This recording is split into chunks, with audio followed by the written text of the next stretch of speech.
Okay. नमस्कार, KB news मध्ये आपणा सर्वांचे स्वागत. आपण आलेलो आहे का तालुका जिल्हा धुळे. तर बोरी या गावामध्ये आले परिसरामध्ये आलेलो आहे. तर आपण जाणून घ्या बाबा, एक आपल्यासोबत सालाबाद प्रमाणे ते दिंडी आहे, त्या दिंडीच्या संदर्भामध्ये सालाबाद प्रमाणे ते या ठिकाणी येत राहत्या. तर इथलं वैशिष्ट्य सांगायचं म्हणलं तर इथं का बा एक महाराष्ट्राचं धाम म्हणून ओळखलं जातं. तर या संदर्भामध्ये आपण जाणून घेणार. महाराज आपल्यासोबत लाईनवर जोडलेले आहात का बा, ते कायम दिंडी घेऊन येतात. तर महाराज पहिला आपला परिचय, तुमचं नाव? माझं नत्थू बापू महाराज पाटील, महाराज पाष्टे, तालुका शंकर, जिल्हा धुळे. 2001 पासून पाष्टे ते त्र्यंबकेश्वर दिंडी पायी चालू केली. पहिल्या वर्षाला 2, 4, 5 लोक होती. त्याच्यानंतर सतत वाढत राहिली आणि पाष्टेपासून ते आम्ही वरखेड्यापर्यंत येतो. वरखेड्याला 20 वर्षापर्यंत पांडुरंगाची सेवेला होतो, म्हणून ते वरखेड्याला जाणं करतो. वरखेडी वाया देवघाट वगैरे मालेगावहून सरळ नाशिक त्र्यंबकेश्वर, अशा प्रकारे दिंडी या वर्षाला 25वे वर्ष चालू व्हायला. याने ठिकठिकाणी आम्हाला जेवण वगैरे लिहिलं, सकाळी नाश्ता वगैरे, चहा पाणी, रात्री थंडी वारीची सुद्धा सर्व सोय होती व्यवस्थित, काही कोणत्या गोष्टी तकलीफ नाही.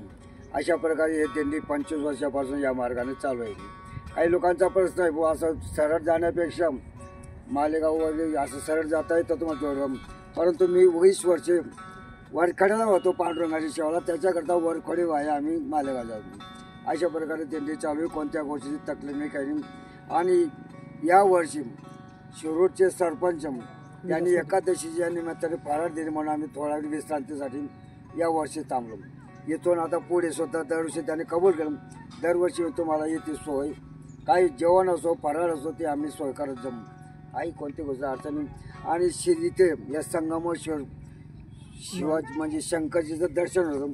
काहीतरी आबागाव वगैरे 2, 4, 5 आमच्याकडे पंचवटी होते. अशामुळे पोटचा मुक्काम आम्ही तरवाड्याला मुक्कामाला दरवर्षापर्यंत मुक्कामाला जातो.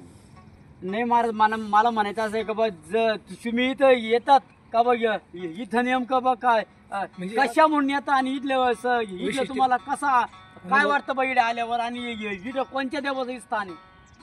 इथं संगमेश्वर महादेवाचं स्थान आहे. संगमेश्वर महादेव 3 या संगमावर संगमेश्वर महादेव सर्वांना दैवत पावणारं दैवत आहे महादेवाचं. कोणी नवस करा म्हणजे कोणी काय होतं कारण सर्वांची परीक्षा इथं देवाने घेतली. त्यानुसार आम्ही तिथं संगमाला भेट द्यायसाठी त्यांचं दर्शन घेण्यासाठी येतो. नाही तुमची ही दिंडी आहे का बा या दिंडीमध्ये का बा जो खर्च होतो तो या खर्च कोण करतो बा असं?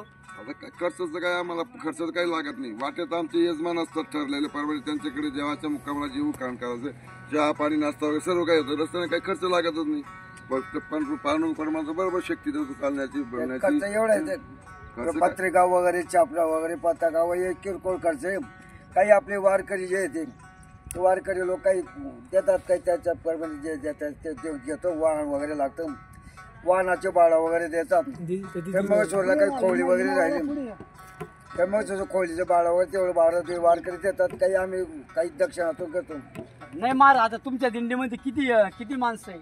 आता आम्ही आहेत 30 जण. माझी अजून वाढणार आहे उद्या परवा वरकड्याला. ते बाबाचं गाव आहे तिथं वरकड्याला वाढतील. ते नेहमी 50-60 लोक परिचय हे तिथे काही मंडळी येते 50-60 लोक येतात सर्व. काही संभाजीनगर जिल्ह्यातले काही लोक 30 गावचे आहेत. इथे हजर आहेत 8 गावचे. काही खुलताबाद तालुक्यातले धामणगावचे इथे वारकरी आले.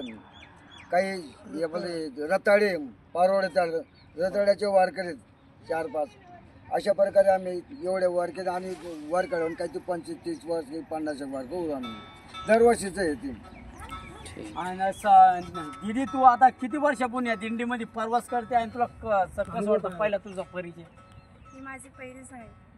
नाव सांग तुझं. साधना अशोक. तुला कसं वाटलं बा आता तू दिंडीमधून जाऊ आता पायी जाणार तर कसं वाटतंय बा तुझे अनुभव? खूप आनंद वाटतंय. असं वाटतं की माझं मायबाप. तिथे आजोबा आणि तू आता या दिंडीमध्ये आता गिळून निघली तर कुठं जाणार कुठपर्यंत जाणार बा असं? मी केबी न्यूज साठी संदीप गायके धुळा.